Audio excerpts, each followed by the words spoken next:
Iran में 31 जुलाई को Hamas के प्रमुख इस्राइल हानिये की हत्या हुई और उसका आरोप ईरान ने इस्राइल पर लगाया है। हालांकि इस्राइल ने इसको लेकर कुछ भी नहीं कहा है।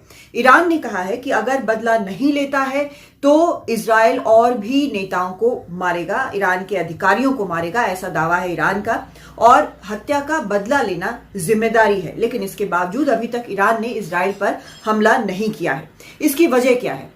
माना यह जा रहा है कि स्केल क्या होगा इस हमले का, उसको लेकर अभी तक कोई सहमति नहीं बन पाई है। क्या ये बड़ा हमला होगा या बिल्कुल सिंबॉलिक हमला होगा, इस पर सहमति नहीं बन पाई है। लेकिन कुछ कारण ये बताए जा रहे हैं कि हो सकता है कि ईरान पूरे क्षेत्र को युद्ध की आग में ना धकेलना चाहे। जवाब इसी हद तक हो कि ईरान के पास एक दरवाजा खुला हो कि वो पश्चिम के देशों के साथ आगे निगोशिएट भी कर सके। ईरान के प्रेसिडेंट नए हैं, अभी वो अपना कैबिनेट उन्होंने चुना है और कैबिनेट पर अभी तक मुहर नहीं लगी है। अपनी पसंद पर मुहर लगवाना उनके लिए जरूरी है। उन्हें रिफॉर्मिस्ट भी माना जाता है। वो चाहेंगे कि आर्थिक स्थिति ईरान की बेहतर हो और इसके लिए चाहेंगे कि ईरान जो है बाकी देशों से अलग थलग ना हो। लेकिन तब भी ईरान जो है वो कम से कम छोटा सा जवाब देना चाहता है, जैसे उसने पहले भी दिया था। लेकिन ये छोटा जवाब भी शायद उसके हक में ना हो, क्योंकि किसी भी जवाब के बावजूद इजराइल का हमला नहीं रुकेगा, ऐसा जानकार मानते हैं।